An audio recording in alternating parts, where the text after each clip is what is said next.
လို့သူတို့ထင်နေတယ်ကျွန်မငယ်ငယ်တုန်းကပေါ့နော်ကျွန်မစကားပြောရမှာအရင်ကြောက်တယ်ပြီးရင်ကြောက်တဲ့နေရာများတာပေါ့နော်ဒါကြောင့်ဒီဖူးကောဆရာဆရာမ baby doll ဆိုရှိတယ်စနေစုဆရာမကျွန်မအရင်တော့ရိုက်ကုန်မှာပေါ့နော်အဲ့ဒီအိမ်မှာအလုပ်လုပ်တော့အဲ့ဒီဖူးကောဆရာလူလည်းလာကြတယ်လာပြီးတော့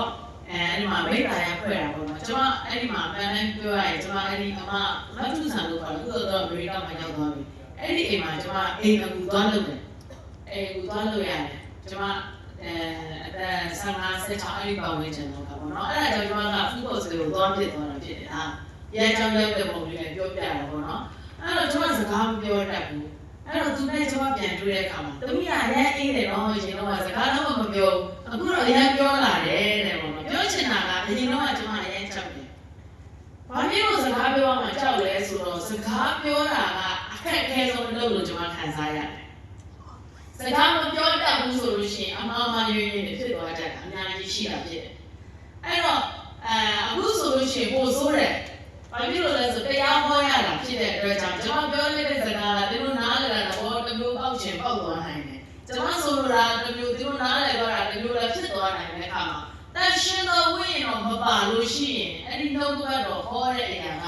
ဘယ်လိုပြောမလဲအရင်စဉ်းစားမယ်ဆိုရင်ဒီမဟောတာမဟောနိုင်တာဘူးဘယ်လိုပြောမလဲတရားဟောရဲဆိုပြောရင်လွယ်တယ်လို့နဲ့တကယ်လူကြနှလုံးသားတွေကိုတိုးကြည့်ပြီးတော့ထိမိသွားအောင်ကလူအစွမ်းအစတွေတော့လုံးဝမပြောနိုင်ဘူးဖြစ်တယ်အဲ့တော့ကျွန်မဆရာလက်ကိုပြည့်ပြတာတော့မဟုတ်ဘူးเนาะတစ်ခါဆရာလက်ကစကားပြောမတတ်တာလေးရှိတယ်ပေါ့နော်သူဒီနေ့ဟောမယ့်နှုတ်ဘက်တော့လည်းသူစပြီးတော့ဖွင့်လိုက်တဲ့စကားကလုံးဝစန့်ကျင်ပဲဖြစ်သွားတယ်အဲ့တော့ဖြောင်းမဲ့တော်သူတွေလိုမထိုင်နဲ့တဲ့ထိုင်ရမယ်ကျွန်တော်တို့ဖြောင်းမဲ့တော်သူတွေဖြစ်တယ်ဟာလေလုယာသူပြောချင်တာကအိမ်နေကြီးနဲ့မနေပဲနဲ့ပေါ်ပေါ်ရွရွနှုတ်ဆက်ရအောင်လို့ပြောချင်တာဒါပေမဲ့ဖြောင်းမဲ့တော်သူတွေလိုမထိုင်နဲ့ဆိုတော့ကျွန်တော်တို့ဘယ်လိုထိုင်ရမှာအော်မထိုင်ရမှာအဲ့လိုပဲဖြစ်သွားတာပေါ့အဲ့တကယ်တော့သူဆိုလို့ကျွန်တော်အဲ့လိုမဟုတ်ဘူးကျွန်တော်လည်းကြည်နေပေါ်ပေါ်ရွရွပြောပြောရွရွထိုင်ရအောင်အဲ့လိုပြောချင်တာဒါပေမဲ့ကျွန်မဆယ်လက်မှာတော့ဒီစကားလားဒါပေမဲ့ဒီလိုမျိုးလားဆိုဒီလိုမျိုးမဟုတ်ဘူးနေ့ကလည်းပေါ့နော်ကျွန်တော်ဒီကြောင်ပြန်လာပြီးတော့တမီးတို့ဟင်းနေပြီးတော့ကျွန်တော်အရွက်တစ်ခုခုပေါ့နော်သူ့ကိုစားစေချင်တယ်ကျွန်တော်လည်းအရွက်တွေမစားရဆိုတော့အရွက်စားမလားလို့ပြောတော့တင်းစားမယ်ဆိုကျွန်တော်အရွက်တော့ဝယ်တော့ပြီးပြန်လာပြီးကျွန်တော်အရွက်ကိုပေါ့နော်မြင်မြင်လေးကြော်နေတယ်ကြော်လို့တဲ့ခါမှာသူကထမင်းခူးလာပြီးသူစားဖို့လို့တော့ကစိုးရတော့ကြော်နေတယ်အဲ့လိုမစားတော့ဘူးလားဆိုမစားဘူးတဲ့မစားဘူးဆိုတဲ့စကားကိုလေရိုးရိုးမပြောမစားဘူးတဲ့စားဘူးတဲ့အဲ့လိုပြောတဲ့ခါမှာကျွန်တော်အဲ့စိတ်ဆိုးသွားတယ်ဗျာဟေးငါဒီမှာနေစားဖို့ကောင်းတယ်ဒီမှာအမြန်လုပ်နေတယ်လေခဲတော့လို့မပြောတာဘူးပြောရမှာလေအေးကြော်လိုက်လေဒီမှာစားရင်လည်းစားနေမယ်လေဖြည်းဖြည်းချင်းစားရင်စားနေမယ်လေဒီလိုသူကရဲစားတယ်တော့သူတို့စိုးရတော့စောက်ပြီးတော့မစားနိုင်တော့ဘူးညံ့ညံ့စားချင်နေပြီဒါပေမဲ့သူကဘယ်လိုပြောလဲဆိုစားမှုတဲ့လိုနဲ့ပြောတယ်ဒီမဲ့လူရှင်ဘာဖြစ်သွားလဲဆိုတော့နာစေရှင်နာသွားတော့နော်ရှင်နာတော့ကျွန်တော်စိတ်ဆိုးသွားတယ်အဲ့ဒါဆိုရင်တော့စားမယ်လူလိုက်ထောင်ဆိုလေပြောချင်တာစကလုံးအရင်ရေးချင်တာဖြစ်တယ်သူကစိတ်ရင်းကောင်းပါတယ်တကယ်စိတ်ရင်းကောင်းတယ်ဒါပေမဲ့စကားပြောမတတ်တဲ့အခါမှာကျွန်တော်ဆူတောင်းရအောင်စကားပြောတတ်ဖို့အတွက်ဖြစ်တယ်ဘာဖြစ်လို့ကျွန်မအဲ့လိုပြောပြနေလဲဆိုကျွန်မကလည်းဆရာလက်နဲ့တူအရင်တော့စကားပြောတော့မတတ်ဘူးစကားပြောမတတ်တဲ့နေရာမှာပါတယ်ဒါကြောင့်ကျွန်မလူတွေနဲ့ပေါင်းသိရတာကျွန်မအတွက်အဆင်မပြေဘူးကျွန်မငယ်ငယ်တော့ကျွန်မနာမည်ရှင်ဘတ်လို့ခေါ်တယ်ပြည်သူရှင်ဘတ်တယ်နော်အားလုံးကကျွန်တော်ရှင်လို့မလို့ရှင်ဘတ်ဆိုပြီးတော့မခေါ်ချင်ဘူးမပြောချင်ဘူးမချစ်ဘူးကလေးတွေနဲ့ကလေးချင်းချင်းရှင်တော့ကျွန်မချစ်ချင်းမခံရတဲ့ကလေးအမြဲတမ်းစုပ်ပယ်ခံရတဲ့ကလေးတော့ဖြစ်တဲ့အခါမှာငါပြောတဲ့စကားလုံးတိုင်းကသူတို့ကသဘောကျကျွန်တော်ပြောသေးတယ်တချို့ကလေဒီကလေးကလူကြီးစကားသိပြောတယ်ဒါကြောင့်ချစ်စရာမကောင်းဘူးလို့ပြောတဲ့အခါမှာဘာလူကြီးစကားတွေပြောမိလဲဆိုပြီးစဉ်းစားကျွန်တော်စကားပြောမှချက်လာတယ်ဒါကြောင့်ကျွန်မတောက်ဆိုတာစကားပြောရတဲ့ရဖြစ်တယ်ဒါပေမဲ့အခုဒီလိုရှိမှစကားတွေအများကြီးပြောနေတယ်ဒါကဘာကြောင့်လဲဆိုတော့ပြောင်းပြန်လာတဲ့ကောင်းကြီးတွေကလည်းဖြစ်ပါတယ်အာမင်ကျွန်မအနေနဲ့ဆိုရင်တော့ပြောနိုင်တဲ့ဆွမ်းစားမရှိပါဘူးကျွန်မကိုမှားစားတာကတော့အရှင်တော်ဝိညာဉ်တော်ဖခင်ဖြစ်ပါတယ်အာမင်အဲ့တော့တယောက်ချင်းနဲ့တယောက်ချင်းစကားပြောရင်တော့မှားတတ်တယ်ဆိုတော့ကျွန်တော်တို့လူအများကြီးရှိမှနှုတ်ကပတ်တော်ဝေငှရတဲ့အခါမှာပေါ့ပေါ့တန်တန်နဲ့တော့ပြောလို့မရဘူးဖြစ်တယ်ကျွန်မလုံးဝမဟောနိုင်ဘူး ဒါပေမဲ့ကျွန်မရဲ့အထဲထဲမှာဘယ်သူရှိနေလဲဆိုတော့ကျွန်မသိတဲ့နေ့ကစပြီးတော့နှုတ်ဘတ်တော်ဝင်ငှားရတာကျွန်မအတွက်လွယ်ကူတယ်။ဘာဖြစ်လို့လွယ်ကူလဲဆိုတော့သူ့ကိုပဲအခွင့်ပေးလိုက်တာ။ဖခင်ကိုပဲအခွင့်ပေးလိုက်တယ်။ဖခင်ကိုနေရာပေးလိုက်တဲ့အခါမှာဖခင်သခင်ကအဲ့ဒီထဲမှာပြောစီခြင်းတဲ့ຢာတွေကိုထွက်လာတော့ကျွန်မယုံကြည်တယ်။ဒီထဲမှာရှိတဲ့ဒီနေ့နှုတ်ဘတ်တော်အပြင်ဒီလိုလွတ်မြောက်ခြင်းရမှာဖြစ်တယ်။အာမင်။အဲ့တော့ယေရှုပြည့်ဟောအနာကလူတွေလေဒီမှာတာထိုင်နေခြင်းနဲ့ဘာလို့လွတ်တော်မှာဆိုလို့ဒီမှာပုံလေးနဲ့ညာရီလွတ်နေတယ်ဆိုတော့တာထိုင်နေခြင်းနဲ့လာပါယေရှုပြည့်ဒီနေ့သင်တို့ကိုယ်တိုင်ကောင်းချီးထူးခံစားရမယ်ဖြစ်ပါတယ်အာမင်ဟာလေလုယာအာမင်လာထိုင်ပေးပါထိုင်ပေးပါအဲ့တော့ယေရှုပြည့်မနေ့ရောက်လို့ရမှာကျွန်တော်နှုတ်ဘတ်တော်နဲ့ဆက်ကပ်ချင်ပါတယ်တကယ်တော့ကျွန်မဥဆောင်မှာမဟုတ်ဘူးဒီနေ့နှုတ်ဘတ်တော်ကိုပြောမဲ့သူကကျွန်မမဟုတ်ဘူးကျွန်မအထဲကနေတန်ရှင်းသောဝိညာဉ်တော်ကနေသင်တို့ကိုပြောသွားမှာဖြစ်ပါတယ်ဒါကြောင့်ကျွန်မပြောမယ်ဆိုတဲ့ပုံစံမျိုးနဲ့နားမထောင်ပါနဲ့ဖခင်သခင်ကိုဘာပြောမလဲဆိုရင်နှလုံးသားနဲ့စာခဲ့တဲ့နှလုံးသားနဲ့နားထောင်ရအောင်ဒါကြောင့်ကျွန်မပြောလိုက်တဲ့စကားကဒီအဓိပ္ပာယ်ပြောပေမဲ့သင်နားတဲ့သဘောပေါက်တာတစ်မျိုးဖြစ်သွားနိုင်တယ်ဒါပေမဲ့အဲ့ဒီအရာကိုဖခင်သခင်ကဟမ်းယူပြီးတော့နားတဲ့သဘောပေါက်အောင်သင်ကိုပြောစီခြင်းနဲ့ရောက်ဘုရားသခင်လှုပ်ဆောင်သွားမှာဖြစ်ပါတယ်ဒါကြောင့်တရှင်တော်ဝိညာဉ်တော်ကိုနေရာပေးရသူတို့နှလုံးသားကိုလက်တင်ထားရအောင်ကျွန်မဆုတောင်းခြင်းပါတယ်ကိုရောဒီနေ့ကိုရောပြင်ဆင်ပြီးတော့အချိန်တိုင်းလို့ယေရှုကိုချီးမွမ်းတယ်တရှင်တော်ဝိညာဉ်တော်ဘုရားကိုရောနှုတ်ဘတ်တော်နဲ့စက္ကန့်အနံပါတယ်ဝိညာဉ်တော်ဘုရားကိုရောဥဆောင်ပါကိုရောပြောစီလို့တဲ့ຢာတွေကိုရောသားသမီးရဲ့အထဲမှာနှုတ်ဘတ်တော်မျိုးစေ့ကြပြီးတော့အသက်တာမှာတိဆောက်စရာဖြစ်စေပါကောင်းကြီးဖြစ်မဲ့နှုတ်ဘတ်တော်ဖြစ်စေပါအသက်တာထဲမှာအသက်ဖြစ်စေမဲ့နှုတ်ဘတ်တော်ဖြစ်စေပါကျွန်မ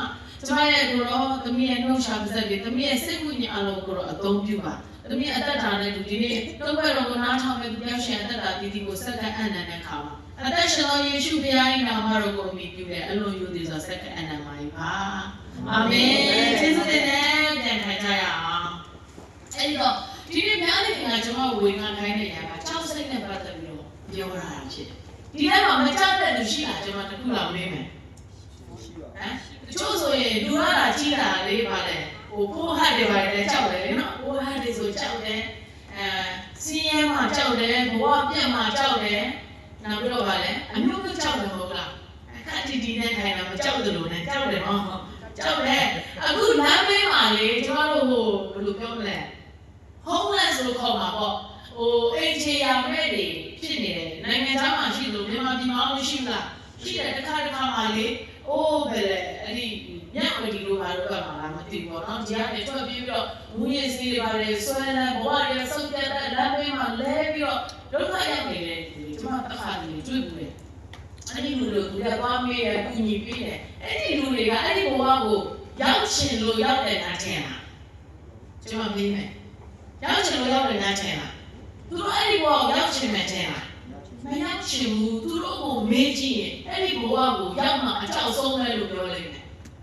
ကျွန်မပြောမယ်ချစ်တော်ကြီးကိုမှမဟုတ်ဘူးဖခင်ကိုမသိရင်လေဖခင်သခင်ရဲ့ဒီဂရိတော်တွေကိုသင်နားမလည်ဘူးဆိုရင်သင်အကြောက်ဆုံးအရာတွေကသင်ဘဝထဲမှာဖြစ်လာမယ့်အရာတွေပဲဒီနေ့သင်အကြောက်ဆုံးအရာတွေကိုစာတန်ကအမြဲတမ်းစူးစမ်းပြီးတော့သင်ကိုအမြဲတမ်းအဲ့ဒီအရာနဲ့ခြောက်လန့်တွန်းချဖို့အတွက်ပြင်ဆင်နေတာဖြစ်တယ်ဒါကြောင့်ကျွန်တော်တို့အထဲမှာရှိတဲ့ကြောက်တဲ့စိတ်ကိုဖယ်ထုတ်ဖို့အတွက်အရင်အရေးကြီးတာဖြစ်တယ်အာမင်တော့လည်းရကြတယ်မှာချက်ချင်းလောက်လေးလာခြင်းတော့လည်းရကြခန်းကြီး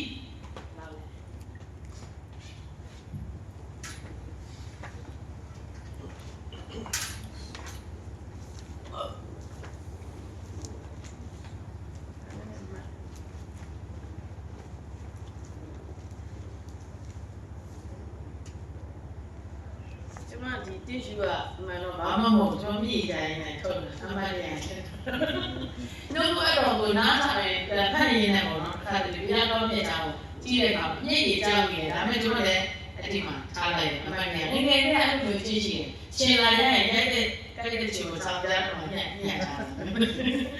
ဟုတ်ပြီတော့လေအကျန်ခန်းကြီး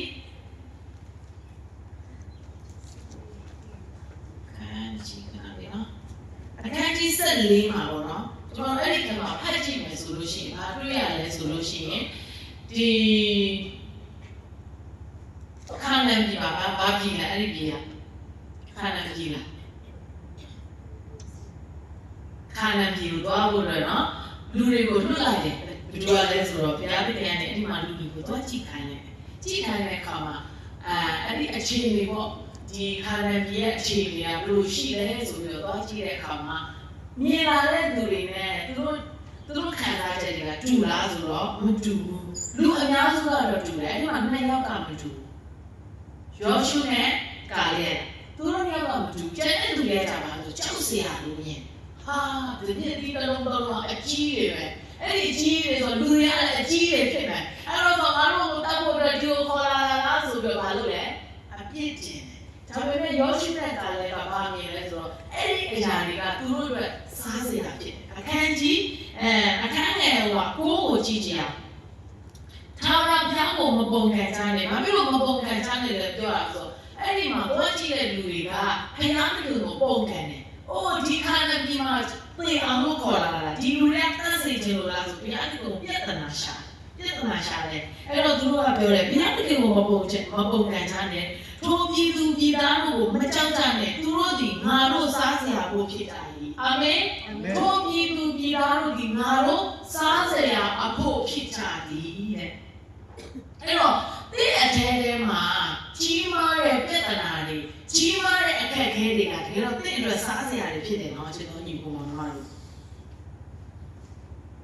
လူတွေကကြီးတဲ့အရာကိုဘာလို့လဲကြောက်ကြတယ်ဟုတ်တယ်မလားတိုက်ရကြီးတွေမြင်တချို့ကြီးတဲ့အရာကိုကြောက်နေလို့တာလို့ရှိတယ်ဟုတ်တယ်မလားတိုက်ရကြီးတွေမြင်ကြောက်တယ်ပစ္စည်းအကြီးတွေတစ်ခုခုဆိုငါ့ကိုပြင်မလားဆိုတော့စိုးရိမ်တဲ့လူအမျိုးမျိုးရှိလို့လူတော်တော်များများကကြီးတဲ့အရာတွေကိုကြောက်တယ်ဒါပေမဲ့တရားခင်ကလေကြီးတဲ့အရာတွေနဲ့အလုံးမလုပ်ဘူးသေးတဲ့အရာတွေနဲ့ပဲအလုံးလုပ်တယ်တင်မိတ်ပါချင်အောင်ကျမ်းစာထဲမှာအချင်းလူတွေပရိစိတ်ခံတို့သွားရင်သူ့အပြုမှုတို့ကိုစိတ်ကြည်တဲ့ပညာရှိစေလို့ဆိုပရိစိတ်ဆိုတာတလိษံတွေမှာအသေးဆုံးလို့ပြောလို့ရတယ်ဟုတ်တယ်မလားဘာဖြစ်လို့ပရိစိတ်ကိုနိုင်တာလဲဆင်းနဲ့ဘာလို့နိုင်တာဆင်းအကြီးရောမဟုတ်လားအချင်းလူကတော့ဆင်းကိုသွားကြည့်ပြီးတော့လို့ဘုရားသခင်မပြောပရိစိတ်အသေးငယ်ဆုံးရလို့ကျမ်းစာထဲမှာခိုင်းနိုင်တယ်နောက်တစ်ခုရှိတယ်မုံရင်းစိတ်တော့ယုံကြည်ခြင်းရှိဤတော်ကိုနေရာမှာရွှေ့ဆိုရင်ရွှေ့နိုင်တယ်ဘုရားသခင်ကပြောချင်တာကသင်ကြီးတဲ့အရာတွေကိုကြောက်စရာမလိုဘူးလို့ပြောတာအဲ့ဒီတော့ဂေါလိယကကြီးလာသေးလားဂေါလိယကအကြီးပဲလေဂေါလိယကသေးသေးလေးဆိုရင်ဒါဝိဒ်ကအဲ့ဒီနေရာမှာဒါဝိဒ်ဆိုပြီးတော့ဘယင်ဖြစ်လာစရာအကြောင်းလမ်းစာရှိတာမဟုတ်ဘူးဘာဖြစ်လို့လဲဆိုတော့ဂေါလိယကသေးတဲ့အတွက်တခြားလူတွေတိုက်ခိုက်သွားမှာကြီးတဲ့အတွက်ကြောင့်လူတွေကကြောက်ကြတယ်ကြီးတဲ့အတွက်ကြောင့်လူတွေကကြောက်ကြတယ်ဒါပေမဲ့အဲ့ဒီတိုင်းမှာမကြောက်တဲ့လူကတယောက်ပဲရှိတယ်အဲ့ဒါဘယ်လိုလဲဆိုတော့ဂျာဝေတောင်းရပါပြီလို့မကြောက်တာလဲဆိုတော့ဘုရားသခင်နာမကအဲ့ဒီအရာအားလုံးနဲ့ကြီးတယ်ဆိုတာသူသိတာဖြစ်တယ်အာမင်ဒါကြောင့်မို့လို့သူကဂျာဝေကဘောလစ်ကိုမြင်တဲ့အခါမှာလဲသူတတ်ခဲ့တဲ့ရှင်သိတွေလိုမျိုးသူတတ်ခဲ့တဲ့ဝင်တွေလိုမျိုးပဲမြင်ပြီးဒါငါ့ကိုစားစရာလို့မြင်တာဖြစ်တယ်တင်းရဲ့ဘဝထဲမှာတော့တင်းအရင်ကြောက်နေတဲ့အရာတွေကတင်းစားစရာဖြစ်တယ်ကျွန်တော်ညီကိုမမတို့တင်းအတွက်အဲ့ဒီအရာတွေအားဖြင့်ဘုရားသခင်ကအကုန်ပြုပြီးတော့ဘုရားသခင်အလုပ်လုပ်ပုံမှာလူတွေအလုပ်လုပ်တာလည်းလုံးဝမတူဘူးလူတွေကတော့ပြဿနာတွေပဲမြင်တယ်ဒါပေမဲ့ဝိညာဉ်နယ်ပယ်ထဲမှာဘုရားရဲ့ရင်းနှီးကြောဝင်နေတယ်ပြဿနာလို့မမြင်ဘူးစားစရာလို့မြင်တာဖြစ်တယ်အာမင်ပြဿနာကြီးလေကောင်းကြီးလေအာမင်ပြဿနာကြီးလေစားစရာကြီးလေပဲဟာလေလုယာအာမင်ကျွန်တော်ပြဿနာကိုအများကြောက်တယ်မကြောက်ဘူးလားကြောက်တယ်ဒါကြောင့်အခုဒီလိုကြောက်နေတဲ့ຢာဘာဖြစ်မလဲစဉ်းစားကြည့်ရအောင်လက်တွေ့နဲ့စဉ်းစားကြည့်ရဘာကြောက်နေလဲကုန်စည်နှုန်းကမှကြောက်နေတာကုန်စည်နှုန်းတွေတက်ရင်တော့နော်ငါစုလာတဲ့ပတ်စံတွေကတော့နော်ဒါဝယ်လိုက်ရင်တို့တွက်မယ်အုံနောက်ကတွက်တယ်ဟုတ်တယ်မလားတောင်းသမီးတွေအရင်ဆုံးမှကြောက်တာ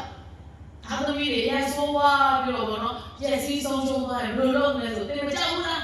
ကြောက်တယ်အဲ့ဒါစိုးရိမ်စိတ်ကြောက်စိတ်ပြီးတော့ဗာကြောက်နေတယ်ဘဝပြည့်မှာကြောက်တယ်လေယောဂရမှာကြောက်တယ်လေဟုတ်တယ်မလားတချို့ကတော့မကြောက်တဲ့ပုံနဲ့ဟုတ်ပါတယ်ကျေးဇူးတင်တယ်တော့မကြောက်တဲ့တော့မကြောက်တဲ့တော့ကျေးဇူးတင်တယ်ဒါပေမဲ့သင်အထဲမှာကြောက်တဲ့အရာတွေရှိလားရှိတယ်ကျ ကျွန်တော်တို့တနည်းအားပေါ့နော်ကျွန်တော်တို့မိသားစုတွေပါကြည့်တယ်ဆိုကဘာပြက်တဲ့ကောင်ကိုကြည့်တယ်ကဘာပြက်တဲ့ကောင်အခုကဘာကြီးပြက်မယ်ဆိုပါစို့သိမလို့နေမလဲဟမ်မဟုတ်သေးလို့မမြင်သေးလို့နေမှာပေါ့အဲ့ဒီတိုင်းမှာကြည့်တဲ့အခါမှာကဘာကြီးပြက်တော့ဘာဖြစ်သွားလဲဆိုတော့လေလေကယူဖို့အရင်ခက်ခဲသွားတယ်သူတို့အောက်ဆီဂျင်လာအဲ့ဒီပိုက်တွေတက်ပြီးတော့ရှူရတယ်လေရှူလို့ရတဲ့နေရာတွေသူတို့လိုက်ရှာရတယ်အဲ့ဒီအခါမှာပဲနေတော့ပြီးတော့အောက်ထဲကနေပြီးတော့ပါလေအိုးဆုံးတဲ့ကမီးတွေကြမီးတွေအပေါ်ကနေကြအဲ့ဒါကကျွန်မမြင်တယ်ဒီလားအဲ့ဒီຢာတွေကတကယ်ဖြစ်လာမယ့်ຢာတွေပဲကျွန်မခံစားနေရတယ်ဒါပေမဲ့အဲ့ဒါကကျွန်တော်တို့မဆိုင်ပါဘူးတင်လေဟောပါလေရှူကြည့်ပါဦးရှူကြည့်ပါအဲ့ဒါကျေးဇူးတော်ဖြစ်တယ်အဲ့ဒီဆိုင်ကလည်းရေတော်မှတောက်ဖို့အရင်ခက်ခဲတယ်တို့အခုသမင်းစားလာခဲ့တယ်မို့လားအေးစစ်စစ်ပဲသူတို့သမင်းနေရဖို့ရေအသက်ဆုံးပြီးတော့သွားယူရတာရေတပင်းရောက်အသက်ဆုံးပြီးတော့သွားယူရတာဖြစ်အဲ့ဒါကိုကြည့်တဲ့အခါမှာခလေးတွေကြောက်လာတယ်ဘာဖြစ်လဲအခုပဲငါပါပြတော့မယ်ကျွန်တော်ကအခုပဲငါကျန်းသာသွားဖတ်ချင်တဲ့ပေါက်နေပြီဆိုတော့ကျွန်တော်တို့ကအဲ့ဒါကိုဘာလို့မကြောက်တာလဲတဲ့ဆိုကျွန်တော်တို့ကဘာရှိနေလဲဆိုဂတိတော်ရှိနေတယ်ဂတိတော်ရှိနေတယ်ဘုရားရဲ့ဂတိတော်ရှိနေတဲ့ခြေဆောင်ခြင်းမှာကျွန်တော်တို့ပါသွားမှာဖြစ်တယ်လို့ဘေးရန်ကြီးကာလကကျွန်တော်တို့မဆိုင်ဘူးအာမင်ယုံကြည်ပါသလားယုံကြည်ပါတယ်ဒါပေမဲ့တင်ကယ်နေနေစိတ်မချသေးဘူးဆိုရင်တော့ဒုံထဲမှာတော့ပါသွားနိုင်တယ်ဒါပြုလို့လဲဆိုတော့ဒါကျွန်တော်ပြောချင်တာကယ်တင်ခြင်းအကြောင်းကိုပြောချင်တာတော့မဟုတ်အဲ့တော့လူတွေကဘာပဲမှာတအားကြောက်တယ်ဒါကြောင့်ပတ်စံရှိတဲ့လူပုံပြီးသိတဲ့လူတွေကဆိုဟိုလားပါပေါ်မှာသွားပြီးတော့အတိုက်ဆောက်တာတွေကျေတွေပေါ်သွားနေချင်တာလေနော်များသိလေများကြောက်လေပဲများသိလေများကြောက်လေပဲတေမကြောက်တာမသိလို့ပဲအခုလေဆိုင်ကယ်တွေကပြတ်တော့လို့ဆိုတော့အတိုင်းမမြင်ဘူးလားကျွတ်နော်တော့မလားဒီဘာကြီးကလည်းအခုအတိုင်းလေးမြင်နေတယ်ရေတွေကြီးနေတယ်ကျွန်မပြောတယ်ကျွန်မအစားချောင်းမှာပြောတယ်အဲ့ဒီအရန်ကောင်းလေးတွေပြန်ပြောပြမြန်မာပြည်မှာရေမကြီးဘူးလားကြီးတယ်ရေကြီးနေတယ်ရိုင်ပုံမှာလည်းရေကြီးရေချမ်းဖြစ်နေရတိုင်းမှာဖြစ်ဘိမောင်မိုးပြပါဦးလားကျွန်တော်မြင်တယ်ဘိကမိုးရွာတာလေတခြားနေရာတွေမှာရွာတာဘယ်ကပုံများလဲဘိကပုံများတယ်ဒါပေမဲ့ဘိကလည်းဘာလို့မကြောက်ဘာလို့ရေမကြောက်တာဆိုတော့အဲ့ဒီရေကိုစီးပြီးတော့ဘယ်လိုပြောမလဲပါလဲအဲ့ဒီရေတွေကလေမြို့ပေါ်မှာမတည်မနဲ့ချောင်းချောင်းအနေကနေပင်လယ်တွေကိုစီးဖို့အတွက်ကျွန်တော်တို့မှာဘာရှိနေလဲဆိုပင်လယ်ကြီးရှိနေပင်လယ်ကြီးရှိနေတဲ့အတွက်မိုးရေဘယ်လောက်ရွာ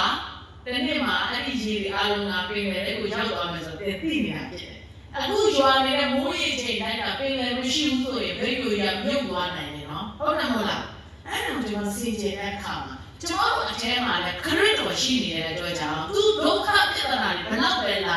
ထွန်းမြောက်ရလမ်းကိုဘုရားကပြင်ဆင်ထားပြီးသားဖြစ်တယ်အာမင်ကျွန်တော်လောကမှာနေတဲ့အတွက်ကြောင့်ဒုက္ခဆင်းရဲတော့ကြုံလာလားကြုံရမယ်ဒါပေမဲ့ထွန်းမြောက်ရလမ်းကိုဘုရားသခင်ကပြင်ဆင်ထားပြီးသားဖြစ်တယ်ဟာလေလုယာအာမင်ဒီမှာဘုရားသားဖြစ်တယ်ဒီမှာဘယ်လိုလဲဘုရားသားဖြစ်တယ်ဘုရားသခင်ကတင့်အတော်ဂတိတော်တွေပေးထားတာဖြစ်ဘုရားသခင်ကိုချစ်တော်သူတို့ကိုလုံးကပြင်ဆင်တော်မူသောအရာနော်တိကောခန်းကြီးနဲ့အငယ်9မှာတိကောခန်းကြီးနဲ့အငယ်9မှာကျမ်းစာလာဒီနေ့ညဘုရားသခင်ကိုချစ်တော်သူတို့ကိုလုံးကဘုရားပြင်ဆင်တော်မူသောအရာတို့ကိုလူမျက်စိမြင်မမြင်နားဖြင့်မကြားစိတ်နှလုံးနဲ့မကြံစီသေးဘူးကျွန်မပြောမယ်အဲ့ဒီထဲမှာဘုရားသခင်ကိုချစ်တော်သူဘုရားသခင်ကိုချစ်တော်သူကဘယ်သူလဲကျွန်မပြောမယ်ဘုရားသခင်ကိုချစ်တော်သူကဘယ်သူလဲပြောပါမချစ်ဘူးလားဘုရားကိုချစ်တယ်ဘုရားသခင်ကတင့်ကိုချစ်တာဒါပေမဲ့ကျွန်တော်တို့ကတစ်ခါမှာဘုရားသခင်ကိုတကယ်ချစ်ဖို့အတွက်ကိုလေတွန်းဆုံနေကြတာဖြစ်ကိုချစ်တဲ့ကောင်မလေးနဲ့အတူတူနေရတယ်ပျော်လားမပျော်လားဟမ်ပျော်လားမဟုတ်စားပျော်တယ်နော်အခုတော့တိတ်မပျော်ဘူးကောင်မလေးမပါလားဆရာပြင်မှာပြင်မှာဒီချိုပါရရုပ်မပါရကွာကိုချစ်တဲ့နေရာအရင်ပြောတယ်အဲစိတ်လှရှားတယ်အဲပျော်ရွှင်တယ်သူစီကမစိတ်ကလေးလာလို့ရှိရင်တော့ဘာပြောတာလဲဟောသူကကိုဘာပြောချင်တာလဲငါဘာပြန်ပြောရမလဲဆိုစိတ်အမြဲတမ်းရှိတာဖြစ်ဒါဆိုလို့ရှိရင်ဖခင်သခင်ကလည်း ကျမတို့ကိုချစ်ပေမဲ့ကျမတို့သူ့ကိုပြန်ချစ်တယ်မချစ်တယ်ဆိုတာကဘာနဲ့တိုင်းလဲဆိုသူ့အပေါ်မှာစိတ်ဝင်စားခြင်းရှိလားမရှိဘူးလားအဲ့ဒီအရာပေါ်မှာဗျာဒီကြည့်တယ်နော်တင်ပြားကိုစိတ်ဝင်စားလားမစားစိတ်ဝင်စားဘူးလားဆိုတာကတင်ပြားကိုချစ်တာမချစ်တာနဲ့သိပြီးတော့သက်ဆိုင်နေတယ်ခုနကတော့ဆိုရဲသိချစ်တယ်ဗျာသိချစ်တယ်ဗျာမှန်တယ်ဗျာချစ်တယ်တင်ရောချစ်တာဗျာချစ်တယ်ပါဇက်ကလည်းမချစ်နဲ့ဒီလိုဒီပါဇက်ကပဲချစ်ပြီးတော့နှလုံးသားမရဘူးဆိုရင်တော့ဗျာတကယ်ကသိတယ်လူတော်မှသိတယ်နော်မိန်းကလေးတွေတော့ညာလို့ညာယောက်ျားလေးတွေမိန်းကလေးတွေပို့ပြီးတော့အမြင်ရှိရနော်ဒါပေမဲ့အဲ့ဒါဘယ်တော့မှလဲဆိုရပြီမှာမရရင်တော့မသိဘူးရပြီမသိဘူးမရရင်တော့မသိဘူးအားရချစ်တာပဲလို့ထင်တာရလဲရပြီအားသိသွားပြီအဲ့ဒါသူပြောတယ်အဲ့ဒါနော်ဘုရားတကယ်ကပို့သိတယ်ဒါကြောင့်မို့လို့ကျွန်တော်ဘုရားကိုနှုတ်ဘတ်တော်ဖတ်တဲ့အခါမှာသင်ပြင်းနေတယ်စာမကျမ်းစာဖတ်ရတာကိုစိတ်မဝင်စားဘူးနော်အိမ်အိုင်နေပြီဘုရားအတန်ကိုသင်စိတ်ဝင်စားလို့တကယ်တမ်းတာတယ်ဘုရားကိုချစ်ဘူးဒါပေမဲ့ဘုရားကငါ့ကိုဘာပြောမလဲဆိုတော့နှလုံးသားနဲ့တကယ်ပဲနားစွနေတယ်ဘုရားတကယ်စီကဘာလာမလဲဘုရားကိုမျှော်လင့်မယ်ဆိုလို့ရှိရင်ဘုရားတကယ်ပြင်ဆင်တဲ့အရာတွေကလူမျက်စိနဲ့မမြင်နားဖြင့်မကြားစိတ်နှလုံးနဲ့မကြံစီဆိုတာတင်လေမျက်စိနဲ့လည်းမမြင်ဘူးနားနဲ့တော့မကြားဘူးသိစိတ်နဲ့တော့မကြံစီဘူးသေးတဲ့ကောင်းကြီးမင်္ဂလာနဲ့တင့်တော်ဘုရားရှင်ပြင်ဆင်ထားတာဖြစ်တယ်ဟာလေလုယာအာမင်ဒါပေမဲ့အဲ့ဒါဘာလို့ဆိုလဲဆိုတော့သူ့ကိုချစ်တဲ့လူတွေသူ့ကိုဆိုတာကမလေးကိုမဟုတ်ဘူးနော်ဘုရားကိုပြောတာဘုရားကိုချစ်တဲ့လူတွေဘုရားရှင်ပြင်ဆင်ထားတဲ့အရာဖြစ်တယ်ဘေးကတကယ်ချင်းကိုပြောပါဘုရားသခင်ကိုချစ်တဲ့လူတွေပြင်ဆင်ထားတယ်ဘုရားသခင်ကိုချစ်တဲ့လူတွေပြင်ဆင်ထားတယ်အဲ့တော့စာလ61အငယ်16 14နဲ့16တွေကျွန်တော်ပြန်ကြည့်ရ61ခုမြောက်သောစာလံပိုင်းနဲ့14သူဒီငါကိုချစ်သောကြောင့်သူ့ကိုငါကယ်နှုတ်မည်သူဒီငါကိုချစ်သောကြောင့်သူ့ကိုငါကယ်နှုတ်မည်ငါ၏နာမကိုသိသောကြောင့်သူ့ကိုငါချီးမြှောက်မည်သူဒီငါကိုချစ်သောကြောင့်သူ့ကိုငါကယ်နှုတ်ပြီးတော့ဘာကိုကယ်နှုတ်မှာလဲဒီကြောက်ရွံ့နေရတဲ့အရာဒီဆိုးရင်နေရတဲ့အရာတွေကသူ့ကိုကယ်နှုတ်မဲ့တရားဖြစ်တယ်အာမင်အာမင်ကျွန်တော်ကကြောက်ရွံ့နေခက်ခဲတဲ့ဆိုးရင်တဲ့အခါမှာဘုရားစီကိုမတော်အားပဲနဲ့ဒီအရာတွေကလွတ်မြောက်မဲ့အရာကဘာရှိလဲဆိုတာလိုက်ရှာတဲ့အခါမှာဘုရားနဲ့တည်းနဲ့လမ်းလွဲနေတဲ့ချစ်တော်ညီကိုမမသင်ဝင်ကြီးခက်ခဲမှုအတွက်စိုးရိမ်နေလားကြောက်နေလားသင်အိမ်ကမှာပတ်စံပါလာရင်စိုးရိမ်နေပြီလူတွေကတော်တော်များများကငွေကြီးတဲ့ဘဝတွေကိုတိုင်းတာတယ်နော်သူကပတ်စံရှိရင်အားရှိတယ်ဟုတ်တော့မလားအမျိုးသမီးတွေကိုလေပတ်စံမရှိတဲ့ရုပ်နဲ့ပတ်စံရှိတဲ့ရုပ်အတူတော့ခေါင်းနဲ့ပိုသိမယ်လေဟုတ်တော့မလားဈေးပေါ်နဲလာလို့ဆိုရင်ဆက်ဆံရေးမကောင်းတော့အဲ့ဒါသဘောပေါက်တော့ဟုတ်တယ်နော်အဲ့ဒါသဘောပေါက်လိုက်တော့မိမမျက်နှာတင်းနေပြီဆိုရင်ဘာလို့မလို့ရလဲဒီရေလောင်းဖို့လိုတာနူးနွမ်းပဲရေလောင်းပြလိုက်တော့ရေလောင်းပြတော့လူကပတ်စံတယ်လို့ရတဲ့တိုင်းလာကြတာဖြစ်အဲ့တော့ယောက်ျားလေးပဲဖြစ်အမျိုးသားပဲဖြစ်အမျိုးသမီးပဲဖြစ်ဝေချိတ်ခက်ခဲလာပြီဆိုတာလည်းဘာဖြစ်လာလဲစိတ်အားငယ်လာတယ်ဟုတ်တယ်မလားကြောက်ရွံ့လာတယ်စိုးရိမ်လာတယ်ပူပန်လာတယ်ပတ်စံဆိုတာစာရွက်တွေမှာချစ်တော်ညီကိုမစာရွက်ဟုတ်လားမဟုတ်လားမီးလောင်တတ်တယ်ရေဆိုရင်ပြဲတတ်တယ်သူများခိုးတတ်တယ်ဒါပေမဲ့တိအထဲမှာတန်ဖိုးရှိတဲ့အရာရှိနေတာဖြစ်တယ်ရွှေနဲ့ငွေကိုငါးပါးရင်လို့ဘုရားသခင်ပြောတယ်အာမင်ရွှေတွေငွေတွေကိုဘုရားသခင်ကစက္ကန့်ပိုင်းတွေမှာတင့်အတွက်ဖန်တီးပေးနိုင်တဲ့ဘုရားပါဒါပေမဲ့သူဒီငါကိုချစ်တော့ကြောင့်သူ့ကိုငါကယ်နှုတ်တယ်ဘုရားကိုပဲချစ်ဘုရားကိုပဲဆောင်ရဘုရားကိုပဲမျှော်လင့်ပါဘုရားသခင်တင့်အတွက်အကောင်းဆုံးနေပြင်ဆင်ထားပါတယ်အာမင်ဘုရားသခင်ကြီးကိုလို့ဆိုတော့ဘုရားသခင်တင့်အတွက်အကောင်းဆုံးပြင်ဆင်ထားပါတယ်ဘုရားသခင်တင့်အတွက်အကောင်းဆုံးအဲ့တော့သင်ချနေတာကပါလေနိုင်ငံရေးလားအခုလူငယ်တွေကိုလေနော်ဘာညာတွေဆွဲတယ်ဆိုတော့သင်ကြောက်နေတာတာသမီးတွေကိုဘာတော့မှကြောက်နေတာသင်ဆိုးရင်နေတာအဲ့ဒီတော့ဟိုလူကိုမျက်နှာလို့ဒီလူကိုအကြံဉာဏ်တောင်းစရာမလိုပါဘူးသူဒီငါ့ကိုချစ်တော့ကြောင့်သူ့ကိုငါခင်နှုတ်ပြီသူဆိုတာကတော့သူလိုက်ကျမတို့ပဲလေငါဆိုတာဘူးလေဘုရားတကယ်ပြေကိုပြောနေတယ်မင်းကိုချစ်ရောမင်းကမင်းရဲ့ဒုက္ခပြဿနာအားလုံးတွေကငါကယ်နှုတ်မယ်ကယ်နှုတ်မယ်လို့ပြောတဲ့အခါမှာတခုတည်းကိုပြောတာမဟုတ်ဘူးအရာအားလုံးခတ်သိမ်းသောအရာတွေကလည်းတင့်ကိုကယ်နှုတ်မယ်ဘုရားဖြစ်ပါတယ်အာမင်ဘယ်နဲ့တည်းဈေးဝမရှိဘူးလားဘယ်နဲ့တည်းဈေးဝမရှိဘူးလားကျွန်တော်အဲ့ဒီအရာတွေကိုခဏခဏပြန်ပြောချင်ဘာ ဘာဖြစ်လို့လဲဆိုကျွန်မကိုယ်တိုင်ကြုံခဲ့ဘူးလားဖြစ်မိသားစုကျွန်မတကယ်ချင်းကြသူကပတ်စံမရှိရတော့အရင်စစ်ချင်းအရင်ခက်ခဲတယ်လို့ပြောတော့ကျွန်မသူ့ကိုပြောဆိုနင်းသမီးနဲ့ဒါနေတယောက်တည်းငတ်ဘူးလားမိသားစုနဲ့ရောငတ်ဘူးလားလို့ကျွန်မမေးတော့ငါတယောက်ပဲငတ်ဘူးလားပါမိသားစုနဲ့မငတ်ဘူးပါကျွန်မမိသားစုနဲ့ငတ်ဘူးလေအဲ့ဒီအခြေအနေကိုကြုံခဲ့ဘူးလေသိပျော်စရာကောင်းတယ်အဲ့လိုအရင်အောင်ပါလားဘလို့ပြောစရာကောင်းတာလေဖယားတကယ်လက်တော်တွေ့ရတယ်အရင်စိတ်လို့ကြားဝင်ပါလေအာမင်ကျွန်တော်အမြင်ကြီးကကြောင်းနေတာကျွန်တော်အလုံးနဲ့ပြောတယ်နေတော့ဒီဖယားကိုကိုယ်ခဲ့တဲ့တို့အခုတော့ဒုက္ခရောက်နေပြီမလား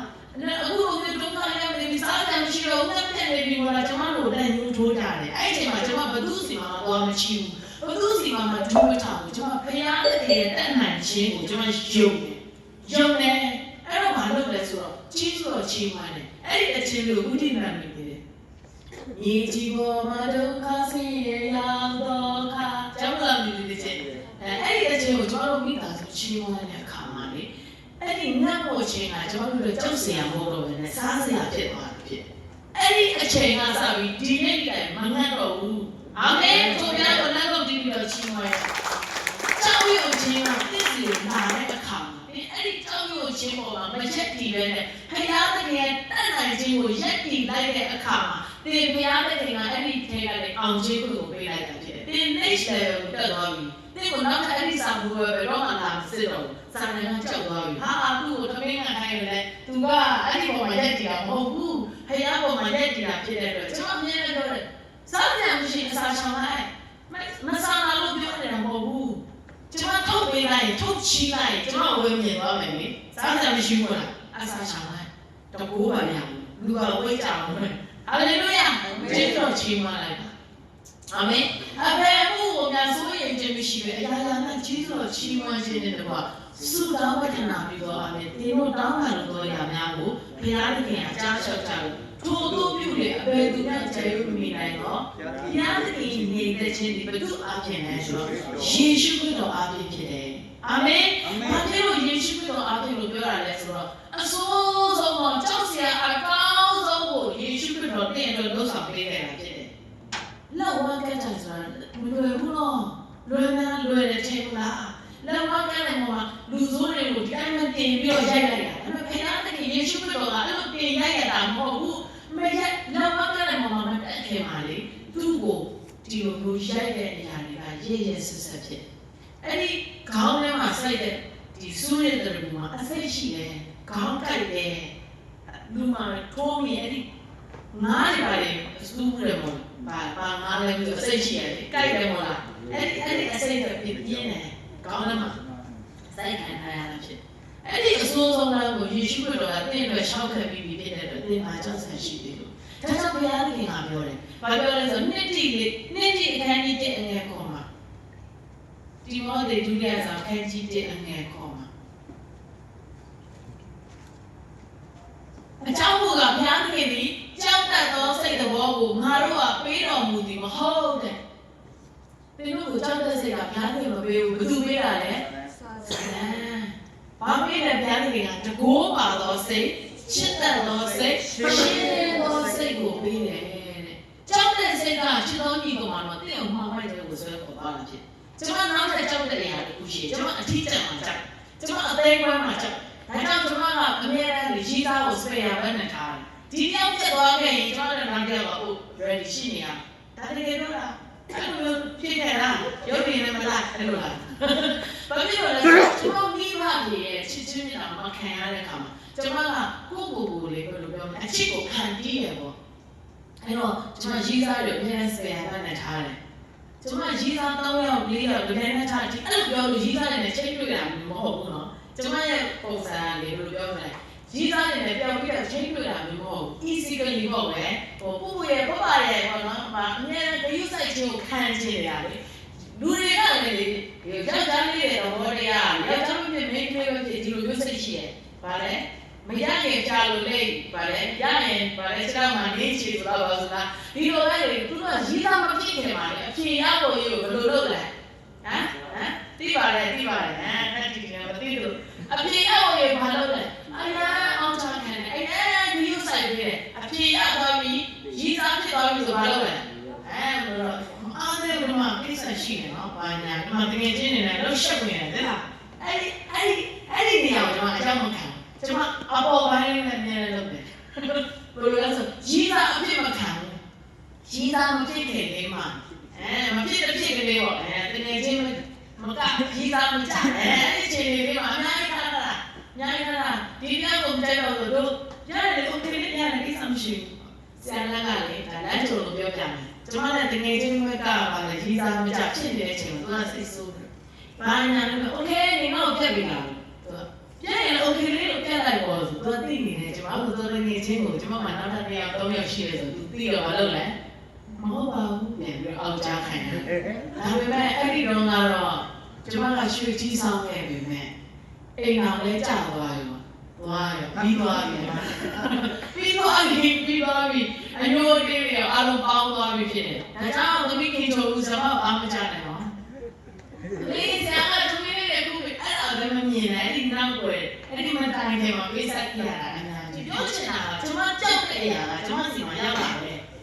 ကျွန်မအရင်ပြီးစိုက်ချင်ခိုင်ချင်လို့ရေးသားတွေအများကြီး ready ထားပေမဲ့ကျွန်မအိမ်အောင်ကြောက်သွားတဲ့အခါမှာကျွန်မကြောက်တဲ့အရာကျွန်မစီရောက်လာဘာလို့ပြစ်ပယ်ခံရခြင်းစုပြစ်ခံရခြင်းမယူဆိုင်မခံရခြင်းအဲ့ဒီချိန်မှာကျွန်မပေါင်းပြီးခံရတယ်ဘာလို့ကိုယ်ဝင်လာပြီးနဲ့ဆိုနောက်တဲ့ easy ကလေးရမရတော့နောက်တဲ့လိုက်ခေလို့မရတော့ဟုတ်တယ်မလားပြီးသွားပြီလေတရားပဲလေဟုတ်တယ်မလားအဲ့ဒီချိန်မှာဆရာလက်ကပေါ်လာပြီနော်ဗီဒီယိုဆိုင်ချင်းတွေပါညာဟုတ်တယ်မလားအဲ့ဒီချိန်မှာကျွန်မအကြောက်ဆုံးရအောင်ကျွန်မကြုံတွေ့ရပြီဖြစ်ကျွန်မဘာဖြစ်လို့ဒီအကြောင်းကိုပြောနေတာလဲဆိုသိရဘဝထဲမှာစိတ်ခံစားချက်တွေနဲ့စိုးရိမ်စိတ်တွေနဲ့ကြီးစားမရှိမှာတော့တချို့ပေါ့နော်စင်ကြယ်ဖြစ်ပြီးတော့ငါဘဝဆုံးသွားမှာလေမကြောက်ပါနဲ့ကြောက်ပါနဲ့ဒီလိုမျိုးကြောက်နေတယ်ဖြစ်သွားလိမ့်မယ်ရောဗျာဒီငါတို့အကောင်းဆုံးပြင်ဆင်ထားတယ်အာမင်ရောဗျာဒီငါတို့အကောင်းဆုံးပြင်ဆင်ထားတယ်မရှိဘူးဝန်ခံရအောင်ဒီလိုပြောတာဘာဖြစ်လို့လဲဆိုတော့သင်ကြောက်တဲ့အရာကပဲသင်ကိုအနာယူသွားတတ်တာဖြစ်တယ်ဒါကြောင့်အဲ့ဒီအရာကသင်ကိုမလွယ်ဘူးစေနဲ့ဘုရားပြောနေတယ်တော့မသိဘူးဒီနေ့ပြပြနေတဲ့တော့အပြေပေးပါစေအာမင်သင်ကအဲ့ဒီလူထားတဲ့မှာကြောက်လို့အဲ့ဒီလူကိုစုပ်ပြမှာကြောက်လို့သင်ကအဲ့ဒီလူကိုတိုးဝင်နေလေသင်အတွက်နာကျင်ရလေပဲဖြစ်တယ်ဒါပေမဲ့မြတ်တင်ကဘာပြောသူဒီငါ့ကိုချစ်တော်ကြောင့်သူ့ကိုငါကဲနှုတ်ပြီးလို့ပြောတဲ့အခါမှာစီဝါရီလူမှုရေးအိမ်တော်ရေးစားဝင်နေချမ်းသာရေးအားလုံးဘာဖြစ်လို့လဲဆိုသင်ကိုနေရဲသွားတဲ့အရေးအရာသင်ကိုကဲနှုတ်ခဲ့တဲ့ဘုရားပါဒါကြောင့်လောကမှာရှိတဲ့အခက်အခဲကိုဘုရားခင်ကဲတာဖြစ်တယ်အာမင်ကျွန်တော်တို့ထင်တာကယေရှုခရစ်တော်ကနောက်တမလို့ပဲကဲတယ်ဒီဘဝမှာတော့မကဲဘူးလို့သင်တို့ထင်နေတာအဲ့ဒီလိုမျိုးထင်နေတယ်ဆိုကျွန်တော်ဒီနေ့သင်ကိုပြောပြချင်နောက်တမလို့ကိုကဲတဲ့ဘုရားကယခုဘဝကိုလည်းကဲခြင်းတော်ဘုရားဖြစ်ပါတယ်ဟာလေလုယာဒါကြောင့်ခန္ဓာစိတ်ဝိညာဉ်သုံးပါးစလုံးနဲ့သင်ကိုကဲခဲ့တော်ဘုရားဖြစ်တယ်အာမင်အဲ့တော့ချစ်တဲ့စိတ်တကူပါသောစိတ်ရှင်းလင်းသောစိတ်ကိုပေးတယ်သင်ကြောက်နေပြီဆိုရင်ဒါဘုရားစီကလာတာမဟုတ်ဘူးသင်မချစ်တော့ဘူးဆိုရင်လည်းသင်ဘုရားစီကလာတာမဟုတ်ဘူးခုနပြောတယ်ကျွန်မကြီးစားများတာဆိုကျွန်မချစ်လို့လာတာမဟုတ်ဘူးကျွန်မကိုကျွန်မချစ်လို့ကျွန်မအထီးကျန်မှာစိုးလို့ကျွန်မကိုကပါလုပ်နေတာဒါပေမဲ့ဘုရားတကယ်ကျွန်မအဲ့လိုစကားပြောတယ်ညီကိုချင်းချစ်အောင်ဆောင်တယ်တဲ့လူမြည်ဒီပါလေအစပါလေဒီပါလေပါလေတုတ်တန်ကျမ်းထဲမှာလေဟာလေလူထင်ပြီးတိုင်းလူထင်ပြီးတိုင်းငါတော့လည်းခဏရှိတော့လေအစိုးရတည်ခြင်းလို့ပို့ရတော့လမ်းတစ်ခုရှိကျွန်တော်မသိသေးတယ်ဒါပေမဲ့ကျွန်တော်မသိသေးဘူးတည်ခြင်းကိုပို့တဲ့လမ်းတော့ကြားသွားတာနောက်တော့ကျွန်တော်တော်သေးကျွန်တော်ဒီနေ့တက်ပြန်ရှင်လာပါလေလူသားတော့ဘုရားခင်ကောင်းဆုံးပြင်ဆင်ပေးလိုက်လို့ဖြစ်တယ်အာမင်အဲ့တော့ကျွန်တော်တို့ထင်တဲ့အရာတွေကတကယ်တော့အနတ္တတဲ့ထင်တဲ့အရာတွေနဲ့မသွားပါနဲ့ဘုရားစကားနဲ့သွားဖို့တော့အရင်ကြီးကြီးပါလေအာမင်အဲ့တော့နောက်တစ်ခုပြောရရင်စက်သက်သောစိတ်သင်လူတွေတင်းမာလေးကြောက်တက်လာပြီဆိုလို့ရှိရင်မနာလို့စိတ်တွေဝင်လာလိမ့်လူတွေကကိုယ့်တဲ့အောင်မြင်မှာဒါမှမဟုတ်တင့်ကိုလူတယောက်ကမကောင်းပြောခံနေရတယ်တင့်ကိုတိုင်းခတ်ခြင်းခံနေရတယ်ဆိုရင်အဲ့ဒီလူကတင့်ကိုကြောက်နေပြီနော်ကျွန်တော်ပြန်ပြောပြမယ်တင့်ကိုလူတွေကမနာလို့ဖြစ်နေပြီတင့်ကိုရန်ရှာနေပြီတင့်ကိုပြဿနာရှာနေပြီဆိုရင်အဲ့ဒီလူကအဲ့ဒီအတိုင်းဝိုင်းကတင့်ကိုကြောက်နေပြီနားလည်နိုင်မှုလားရှင်းလုံးတော်ပြန်မစားပါစေအာမင်အခုစာရကတင့်ကိုဘာဖြစ်လို့အမျိုးမျိုးနှောက်ယှက်နေရတာလဲဆိုတင့်ကိုသိကြောက်နေလို့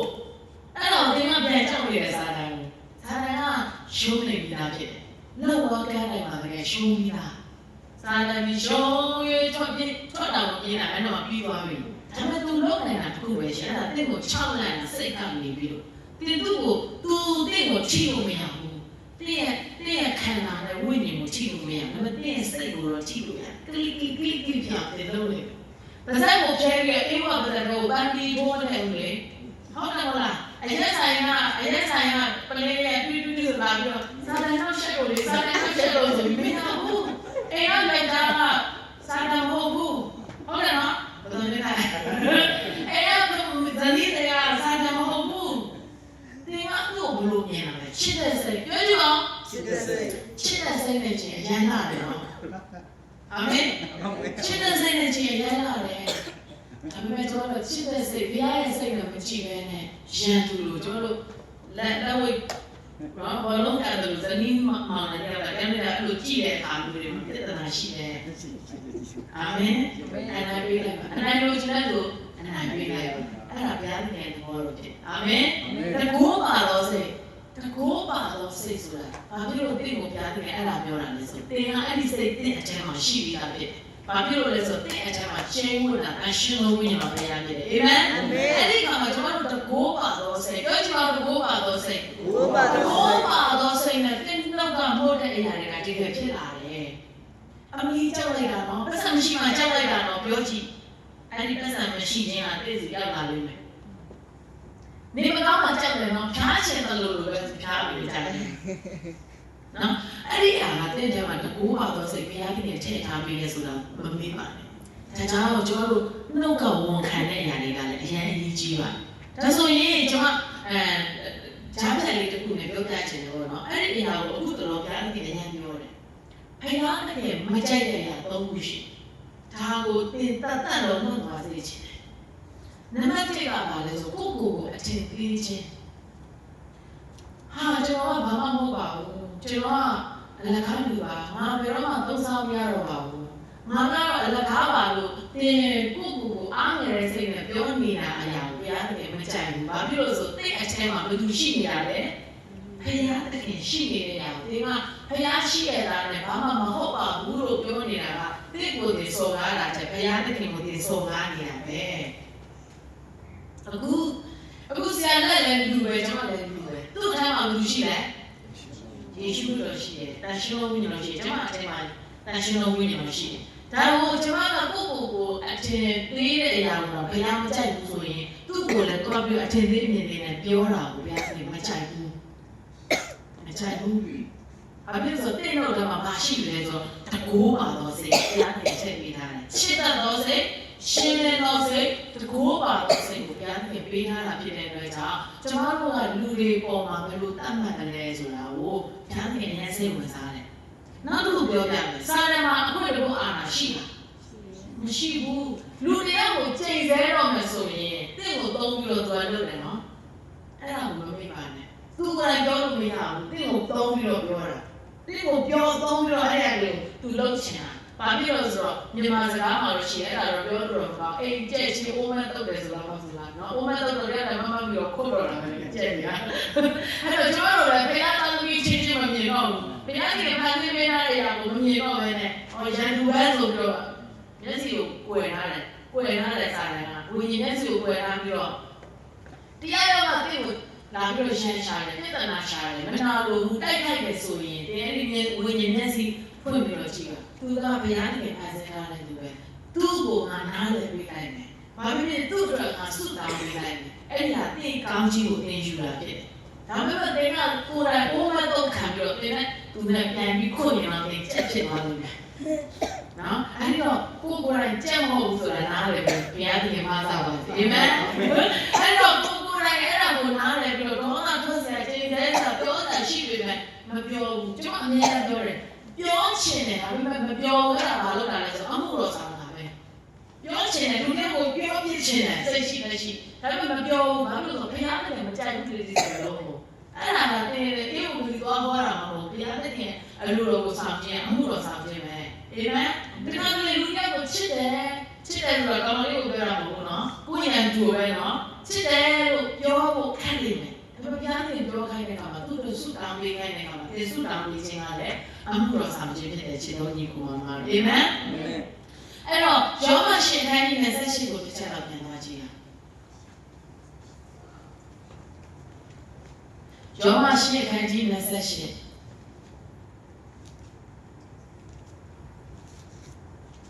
ဘုရားသခင်ကိုချစ်တော်သူတွေဟူသောအော်လာမယ်အားလုံးဘုရားကိုချစ်တဲ့သူနဲ့ဘုရားကိုမချစ်တဲ့သူတော့ကြွားတယ်နော်အဲ့တော့တခင်ယေရှုဟိုဒီလက်တော်စင်ပါတယ်သူတို့ဖတ်ဘူးမှာပါတခင်ယေရှုကတပည့်တော်နောက်ကလိုက်တာဘယ်နှယောက်လဲ7ယောက်အဲ့ဒီထဲမှာတခင်ယေရှုကိုဘယ်လိုပြောရမလဲတခင်ချစ်တော်တပည့်တော်တခင်ချစ်တော်တပည့်တော်တခင်ချစ်တော်တပည့်တော်အဲ့ဒါဘာလို့လဲဆိုတော့ယောဟန်ဖြစ်တယ်အဲ့ဒီမှာဘုရားသခင်နဲ့ချစ်တဲ့ဘုရားနဲ့ယဉ်ကျေးတဲ့သူနဲ့ဘုရားနဲ့မချစ်တဲ့သူနည်းနည်းလေးကိုကွာတယ်ယုံကြည်သူဖြစ်တဲ့အချင်းချင်းလာမှာပဲနည်းနည်းလေးကွာတယ်ဘယ်လိုမျိုးကွာလဲဆိုယဉ်ကျေးမှုမှာကွာတာဖြစ်တယ်တကယ်ကျတော့နောက်ဆုံးဒီညတာစားပွဲမှာဒီတိုင်းမှာငါ့ကိုရောက်စားမဲ့သူရှိတယ်လို့ပြောတယ်ဟုတ်တယ်နော်ပြောတဲ့အခါမှာတကယ်အဲ့ဒီအချိန်မှာတကယ်ရှုနာမှာဘယ်သူရေဝင်တော့မှမိနေတဲ့တော်ဘယ်သူလဲယောဟန်ကိုဘယ်လိုအချက်ပြလဲဖေးတီကဟိုမှာမေးလိုက်လေနော်သူဘာလို့မမေးရလဲသူဘာလို့မမေးရတာလဲတကယ်ရှုပြောမယ်အေးအမင်းပဲလို့ပြောမှဆိုလို့ရှိတယ်အေးဟုတ်တယ်အမင်းပဲဆိုလို့ရှိရင်သွားပြီနော်သူ့ကိုသူမယုံရဲဘူးဟုတ်တယ်နော်အဲကြောင့်အားလုံးကလည်းသူကဘုရားကိုချစ်တဲ့သူဘုရားကလည်းသူ့ကိုချစ်တဲ့သူဆိုပြီးယောဟန်ကိုသိမှတ်ပြီးခြင်းခံရတာဖြစ်တယ်အဲ့တော့ယောဟန်ကိုမေးခိုင်းတယ်အမှတ်ပေးတယ်ဆိုမေးလိုက်တယ်မေးလိုက်အဲ့ဒါဘယ်သူလဲလို့မေးခိုင်းဆိုအချက်ပြတယ်အဲ့တော့တခုခုအခုအမှုတော်ဆောင်ခြင်းတူဘုရားသားသမီးအချင်းတူလာမှာကိုယ်တိုင်ကဘုရားအတိုင်းကိုမကြားဘဲနဲ့တစ်စစ်သွားနေရရင်သင်ကဘုရားကိုချစ်တဲ့လူမဟုတ်ဘူးဘုရားကသင်ကိုချစ်တဲ့လူမဟုတ်ဘူးဆိုပြီးတော့သင်ချင်နေတဲ့အတွက်ကြောင့်ဖြစ်တယ်ဘုရားကတော့သင်ကိုချစ်တယ်ဒါပေမဲ့သင်ကရဲရင်တော့စိတ်နဲ့မတိုးဝင်ဘူးဘာဖြစ်လို့လဲဆိုတော့ကိုယ့်ကိုယ်ကိုသိငယ်တဲ့စိတ်နဲ့နေနေတာကြောင့်ဖြစ်တယ်သင်ကိုယ်သင်မသိငယ်ပါနဲ့သင်ကဘုရားသခင်အထူးအချစ်ချင်းခံရတော်သူဖြစ်ပါတယ်အာမင်အဲ့တော့ဘုရားသခင်ကိုချစ်တော်သူတည်ဟူသောတဲ့ကြံစီတော်မူခြင်းအတိုင်းခေါ်တော်မူသောသူတို့၏အကျိုးကိုခတ်သိမ်းဗလဲခတ်သိမ်းသောအရာတို့သည်တညီတညွတ်တဲ့ပြုစုကြသည်ကိုငါတို့သိကြ၏ဒီနှုတ်ဘတ်တော်အမြဲတို့ဘုရားရှင်သူကောင်းကြီးပေးပါစေအာမင်ကျွန်တော်ကလေးတွေကပုံဝင်ဆောင်လာပြီဆိုရင်အဲ့ဒီကလေးမွေးလာရင်ဘယ်စေးမှာမွေးမယ်နော်သူ့အတွက်အခန်းလေးတွေပြင်ဆင်တယ်သူ့အတွက်ပစ္စည်းတွေမဝယ်ဘူးလားအခုပြီးပါလေတို့အကြံစီရမှာမရှိဘူးလားငါသားလေးကြီးလာရင်တော့ဘယ်เจ้าမှာထားမယ်သူ့ကိုဘာဖြစ်စေချင်လဲဆိုတော့မရှိဘူးလားလူဖြစ်တဲ့အတွက်ကိုကြံစီတဲ့အတိုင်းတော့ဖြစ်ချင်မှာဖြစ်လာတတ်တယ်ဒါပေမဲ့ကျမတို့ကလူမဟုတ်ဘူးကျမတို့ကိုကြံစီနေတဲ့သူကဖခင်လေလူမဟုတ်ဘူးဖခင်တခင်ကတဲ့အတွက်အကောင်းဆုံးကြံစီထားတယ်အာမင်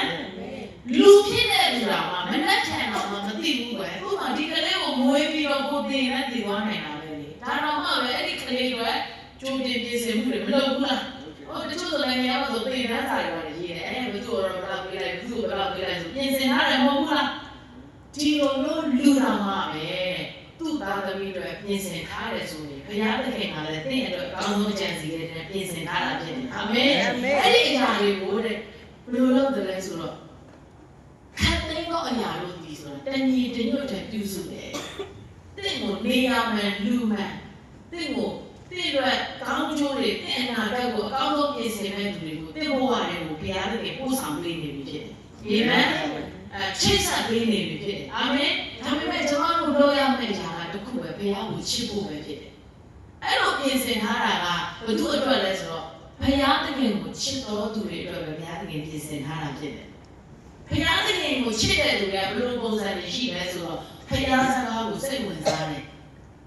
ဘုရားသခင်ကိုချစ်တဲ့သူတွေက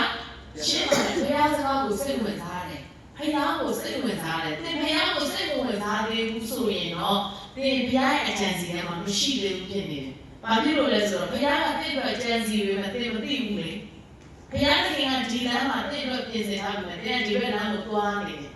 ။ ခြုံဘက်ကိုသွားနေတယ်လမ်းပြောက်တဲ့ဘက်ကိုသွားနေမှာခြုံနေတယ်ကိုရှင်းနေတယ်ဟိုဘက်မှာတော့ငါတို့လမ်းရှိတယ်ဆိုပြီးခြုံနေဖောက်နေတယ်ဒါပေမဲ့ဘုရားသခင်ဒီမှာလမ်းကိုပြင်ဆင်ထားပြီးတာဒီအေးစစ်စစ်သွားလိုက်ရုံပဲ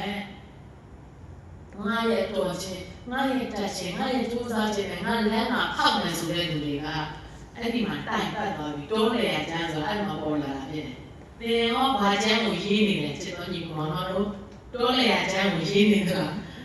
းဒါမှမဟုတ်ရင်သင်ကဘုရားရဲ့အလိုတော်နဲ့ညီဘုရားရဲ့လမ်းထဲမှာသွားနေလားဆိုတာအရင်အရေးကြီးပါအာမင်ဒါတော့ကျွန်တော်ခက်ခဲမှုတွေရှိလားဆိုတော့ရှိပါတယ်ရှိလားရှိပါတယ်ဒီအကြောင်းဆုံးရမှာဘာဖြစ်မလဲကျွန်တော်ပြန်ပြီးတော့နည်းနည်းလေးဆုံးသတ်ဖို့အတွက်ပြင်ဆင်ရမယ်ဆိုဒီအကြောင်းဆုံးရတဲ့ဘဝတွေကိုရောက်လာလိမ့်မယ်သင်စဉ်းစားနေလိမ့်မယ်အဲ့ဒီအရာတွေကိုစဉ်းစားတဲ့အခါမှာသင်ဘုရားရဲ့ဂတိတော်မှာရက်တည်ပြီးတော့အဲ့ဒီကြောက်တဲ့စိတ်ကိုပယ်ရှားမယ်ဆိုရင်အဲ့ဒီကြောက်တဲ့စိတ်ကိုအနိုင်ယူမယ်ဆိုရင်ကြောက်တဲ့အရာတွေကိုသင်အနိုင်ယူနိုင်မယ်ဆိုရင်အဲ့ဒီအရာတွေကသင်တို့စားစရာဖြစ်ပြီးတော့သင်တို့အောင်ခြင်းကိုဘုရားသခင်ပြင်ဆင်ထားပြီးသားဖြစ်တယ်အာမင်အဲ့တော့လူတရားမှာပတ်စံတရားမှမရှိဘဲနဲ့နေနိုင်တာ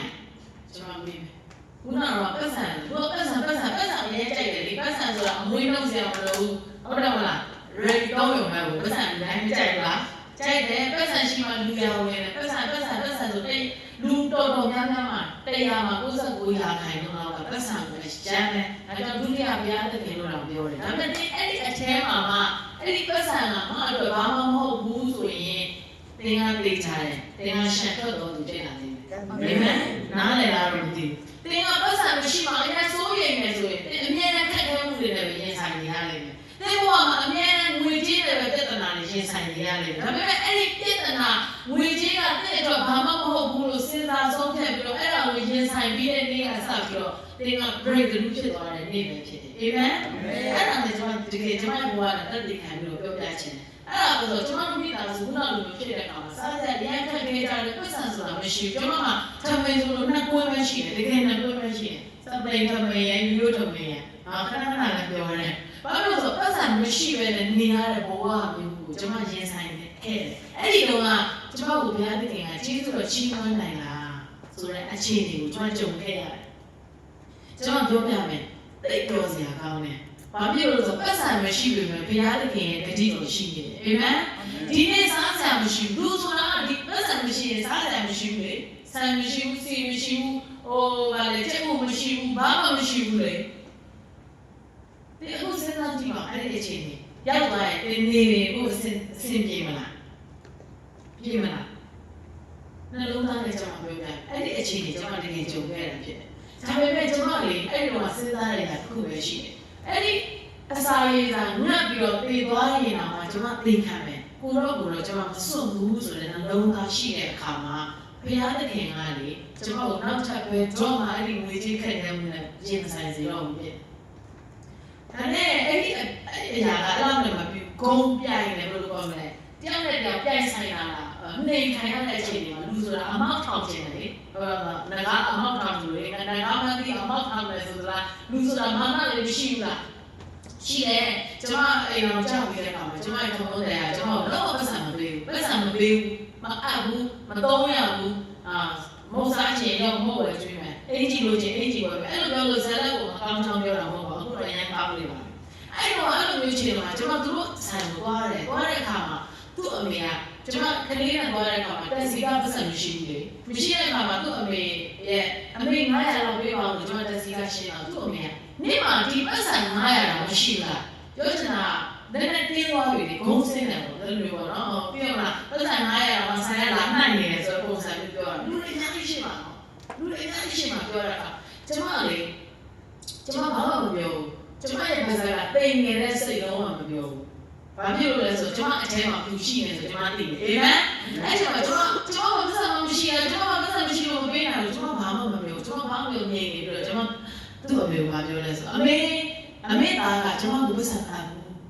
ဒါကြောင့်မှကျွန်တော်အဲ့လိုပြောလိုက်တယ်တိပတ်စံတွေကမရှိခြင်းကိုလုံးဝမပြောပါနဲ့အာမင်အဲ့ဒါနဲ့ကျွန်မအဲ့လိုပြောတယ်ပြီးရင်ကျွန်မဘာပြောလဲဆိုတော့သူ့ကိုဘာပြောဆိုငါကတနေ့တော့ခါမှာနေလို့အားကြရတဲ့သူကြောင့်ဖြစ်လာတယ်ဘာလို့ဆိုမှအထဲမှာရှိတဲ့ဖေးသားကတာရွေကြီးမြတ်လို့လေအာမင်အချင်းဆုံးပြနေတာတော့မဟုတ်ဘူးเนาะကျွန်မရဲ့အထ ထဲမှာရှိတဲ့ဖခင်ကကျွန်တော်ဒီအချိန်နဲ့ဘယ်တော့မှမထားဘူးကျွန်တော်ယုံတာအာမင်ကျွန်တော်ငွေကြေးကြောင့်ဒီဘဝကိုဒူးထောက်စရာမလိုအပြစ်ရှာစရာမလိုအပြစ်တင်စရာမလိုကျွန်တော်ကိုဖခင်သခင်က training ပေးခဲ့တာပတ်စံတရားမှမရှိဘူးမိသားစုတွေကမြတ်တဲ့ဘဝကတော့ရောက်ခဲ့သေးတယ်အဲ့တော့ကတော့ကျေးဇူးချီးမွမ်းနိုင်နေတာပဲအခုရောက်ကြတာအမှန်မထားပါဘူးလက်ထက်မှာပတ်စံမခံရတာလို့ရှိရလေအဲ့တော့ကျွန်တော်ဝန်ခံတယ်ဖခင်သခင်တတ်နိုင်တယ်ဒီနေ့မှာပေကိုယ်တိုင်ကျွန်တော်အားကြရတဲ့သူဖြစ်လာပြီကျွန်တော်အမြဲတမ်းပဲအောက်ကိုဘယ်တော့မှမသွားဘူးပေါ်မှာပဲအဲ့လိုမျိုးဆိုတင်အထဲမှာဘယ်သူရှိလဲဆိုတာသိပြီးတော့တိမ်ငယ်တဲ့စိတ်နဲ့အသက်မရှင်ပါနဲ့ကျွန်မကိုဒီဘောကလည်းကျွန်မပြောပြတာဖြစ်ကျွန်မပတ်စံမရှိတဲ့ပုံမှာတော့မစင်စားဘူးပတ်စံမရှိလို့စိတ်အားမငယ်ဘူးပတ်စံကကျွန်မရဲ့ပြဿနာမဟုတ်ဘူးအဲ့လိုမျိုးကျွန်မရဲ့အထဲ mindset ထဲမှာရှိတဲ့အချိန်ကစပြီးတော့လေကျွန်မအဲ့ကတည်းကပတ်စံပြတ်တယ်ဆိုတာကိုမရှိတော့ဘူးဖြစ်အာမင်အဲ့တော့ဆရာလက်တို့မိသားစုတွေကပတ်စံတွေပေါ့နော်အများအားပေါ့နော်လုံလုံနေရတရက်တော့ခါမှာကျွန်မကပတ်စံလေးတွေတော့ဟိုစုဒီစုတော့စုလာတော့သူကအေးနဲ့ပတ်စံနဲ့လိုတယ်တဲ့ပတ်စံတော့ချင်းမယ်တဲ့အတိုးပေးရမယ်တဲ့သူတို့ပြောတော့ကျွန်မတို့ပြောတယ်ကျွန်မစီကချင်းမလားလို့ပြောတယ်သူအားမသွားတယ်ဟမ်နင်ကဘလို့ပတ်စံချင်းလို့ကျွန်မမရှိတယ်လေသူကလေအဲ့ဒီကလေးကလေကျွန်မကိုသူ့စေတော့ဘာနာအဲ့လိုထင်တယ်သူလိုတည်းကျွန်မဆိုတာတိတ်တော့ရှိတယ်လို့သူထင်တာဖြစ်တယ်တကယ်ပြောတာဟုတ်လားမဟုတ်ဘူးလားအပြည့်တော့သိလားသူလိုတဲ့အချိန်ထဲမှာကျွန်တော်ထုတ်ပေးနိုင်တာဖြစ်တယ်အာမင်ဟောသူများရဲ့လက်ဝင်ခံလေဘယ်လိုဒီလိုရှိတာနိုင်ပါလဲသူတော့မစင်းစားနိုင်ဘူးကျွန်တော်ထင်တယ်အဲ့တော့ကျွန်တော်ပြောတယ်ရောလေအဲ့တော့အဲ့ဒီအတော့ကျွန်တော်ပေးလိုက်သူများမပေးနဲ့ကျွန်တော်ပေးလိုက်ကျွန်တော်သူ့ကိုထုတ်ချင်တယ်သူ့အမေကိုထုတ်ချင်တယ်ကျွန်တော်တို့ရတယ်အာမင်ဒါနဲ့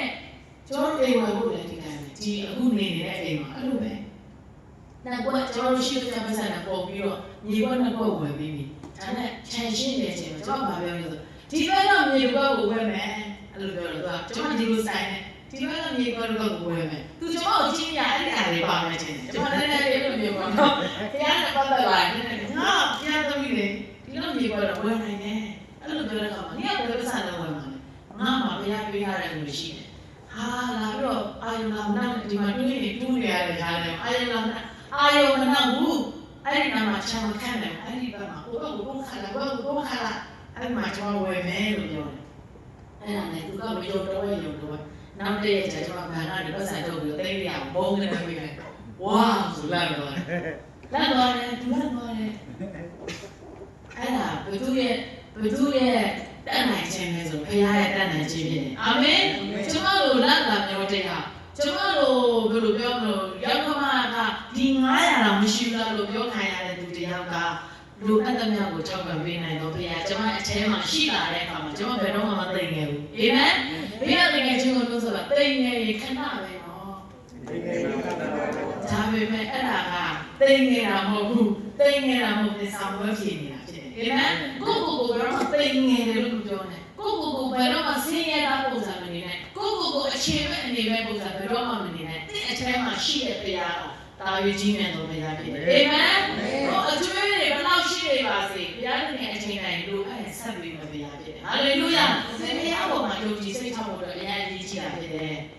ကျွန်တော်ခဏပြောတာကိုဘုရားရဲ့ကြီးမြတ်ခြင်းကိုကျွန်တော်တက်သိခံတာဆရာကအလုံးနဲ့ရှင်ရောက်လေလုံးနဲ့ရှင်ရောက်ဒါပေမဲ့ကျွန်တော်သိနေရတာကိုလေရောမုံဖို့တွေးလိုက်တယ်ပေးလိုက်တယ်မင်းကြီး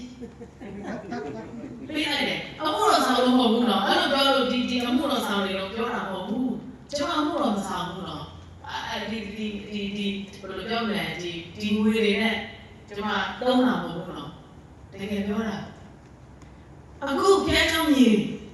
ဝယ်နိုင်တယ်အခုပြန်ချောင်းဆောင်နေတယ်အာမင်ပြန်ထူးဆန်းတာကလေဘာအကောင့်ထဲမှာပတ်စံတွေကဘယ်လိုရောက်နေမှမသိဘူးကျွန်မလုံအဲ့ရင်တကယ်ပြောတာအဲ့လိုပြောရင်တော့ဆရာရောရွှဲနေကျွန်တော်ပြောပြီးတော့ပြောတာပေါ့နော်သူကတော့ချက်ချင်းအိမ်ထဲမှာပတ်စံတွေပွားလာကျွန်တော်တော့အဲ့ဒါရိုးရှိရှိပြောကျွန်တော်မသိဘူးကျွန်တော်ပတ်စံကိုအာရုံမဆိုင်ဘူးကျွန်တော်ပတ်စံတွေစုထားတယ်အဲ့တိုင်မှာထားထားတယ်လုံအဲ့တဲ့ခါမှာကြီးလိုက်တဲ့ခါမှာအမြဲတမ်းရှိနေတာဖြစ်တယ်အာမင်မကြောက်ခင်မှာလည်းဆရာရဲ့ပြဿနာတွေကိုကျွန်တော်ဖြေရှင်းပေးရအောင်ဖြစ်ဟာလေလုယာ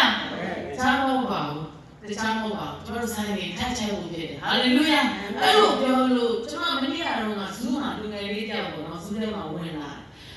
သူတို့အသေးတော်စားအနလားရှိပြီးဘလို့ခက်ခဲကြောင်းတွေပြောတဲ့ခါမှာလေကျမတို့အသေးတော်စားတဲ့ခါမှာငွေကြီးတောင်တစ်ခါမှမခက်ခဲရဘူးနော်တတိထားမိလားမသိဘူးတတိထားမိလားငွေကြီးတောင်တစ်ခါမှမခက်ခဲရအဲ့ဒီမိုက်ကြွားတာမဟုတ်ဘူ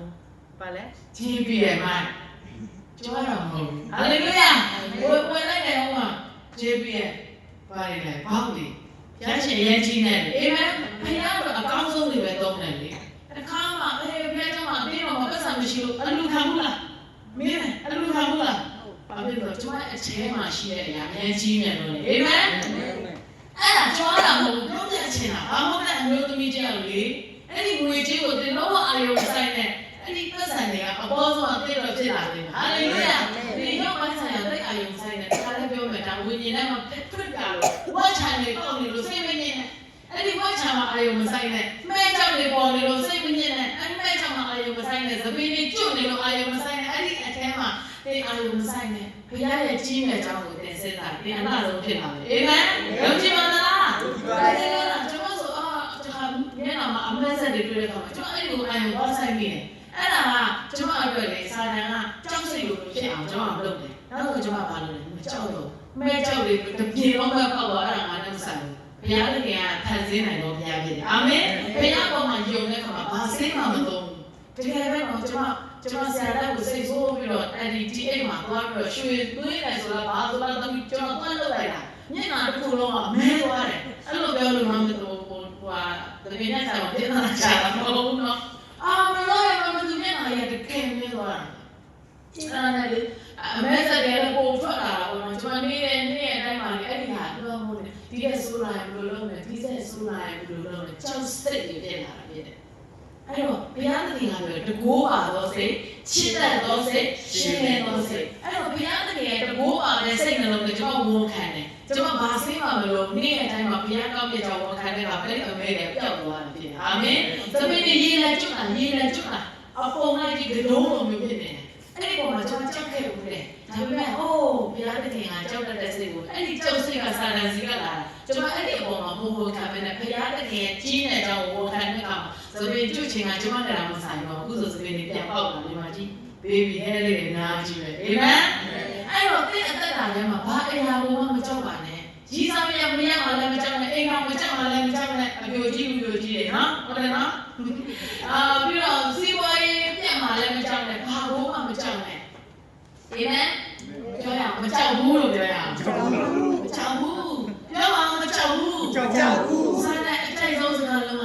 ကြောက်တယ်ဆိုတဲ့စကားပဲစားတဲ့အကြိုက်ဆုံးစကားနော်ဘာလဲကြောက်တယ်ကြောက်လိုက်တာအဲ့ဒါသိကြိုက်တယ်သူကဒီနေ့အစားပြီးအဲ့ဒီစကားတင်နဲ့မဆိုင်ဘူးလို့လည်းတိုင်ပေါ်ခံရအောင်အာမင်ကြောက်တဲ့စိတ်ကတင်နဲ့ဆိုင်လားမဆိုင်ဘူးဘာဖြစ်လို့လဲဆိုတော့ကြောက်စရာအကောင်းဆုံးလမ်းကိုယေရှုခရစ်တော်တင်အတွက်ရှောက်ခဲ့ပြီးပြီတင်နဲ့လုံးဝမဆိုင်တော့ဟာလေလုယာခန္ဓာရောစိတ်ကိုဝိညာဉ်ကိုကယ်တင်ပေးခဲ့တော်ဘုရားဖြစ်တယ်အာမင်ဒါကြောင့်ဒီတစ်ချက်ကိုကျွန်တော်ပြန်ရှင်းမခြင်းတယ်ကျွန်တော်ရဲ့ဘက်မှာရှိတဲ့ဘုရားသခင်ကဒါရွေးကြည့်နေလို့ပါတယ်ဒါရွေးကြည့်နေလို့ပါတယ်လောကထဲမှာရှိတဲ့အရာတွေသင်ဘဝမှာလောကမှာရှိတဲ့ဒုက္ခနဲ့လောကသားတွေကိုသင်စိတ်မပူပါနဲ့လောကသားတွေနဲ့သင်နဲ့မဆိုင်ဘူးသင်ကဘုရားသခင်ချစ်တော်သူဖြစ်တယ်အာမင်သင်ကဘယ်သူလဲဆိုတာသိဖို့အရေးကြီးတယ်သင်ကဘယ်သူလဲပြောပါဦးသင်ကဘယ်သူလဲဘုရားသခင်ချစ်တော်သူအာမင်သင်ကတော့ဘုရားကိုချစ်ပါသလားချစ်ပါတယ်ဘုရားသခင်ကိုချစ်တဲ့သင်အတွက်ပြင်ဆင်ထားတဲ့ຢာတွေကအများကြီးပဲဟာလေလုယာအာမင်သင်အတွက်တညီတညွတ်တဲ့အခုပြင်ဆင်နေပြီငွေကြေးခက်ခဲနေတဲ့သူတွေအတွက်ဘုရားသခင်ကတညီတညွတ်တဲ့အဲ့ဒီငွေကြေးတွေကိုပြည်တယ်ဘုရားစတဲ့လုံးဆောင်နေပြီအာမင်ကျမ်းမာခြင်းလိုအပ်တဲ့သူတွေအတွက်သင်ကိုကျမ်းမာဖို့အတွက်အထက်ကပိလိစားတွေအသွေးသားတွေကြောတွေချင်းစီတွေစတဲ့ဘုရားသခင်ပြောင်းလဲပေးနေပြီအာမင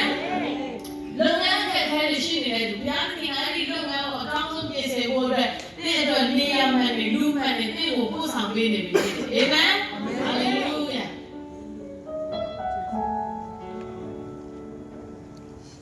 ာဒီနေ့ကျွန်တော်အသက်တာထဲမှာဒီတစ်ချင်းကိုတစ်ချင်းလိုပဲမဆိုပါနဲ့တစ်ချင်းကိုတစ်ချင်းလိုမဆိုတော့ကျွန်တော်တို့ကဘယ်လိုဆိုရမှာလဲလို့မပြောနဲ့သင်နှလုံးသားနဲ့ဘုရားကိုပြောရမှာဖြစ်ဘေးနာလူကိုတစ်ချင်းဆိုမပြနဲ့ဘေးနာလူလည်းသူ့အတန်ကိုနားမထောင်နဲ့ကျွန်မအတန်နဲ့နားမထောင်နဲ့ကျွန်မလည်းကြီးခံကျွန်မအဲ့ဒီမှာလုံးလို့လည်းအဲ့ဒီနှလုံးသားနဲ့ဘုရားသ ပြီးတော့စာတန်ကိုပြောရမှာဖြစ်တယ်ကျွန်တော်ရဲ့ဘက်မှာရှိတဲ့တရားကတာဝေးကြီးနေတယ်ဒါပေမဲ့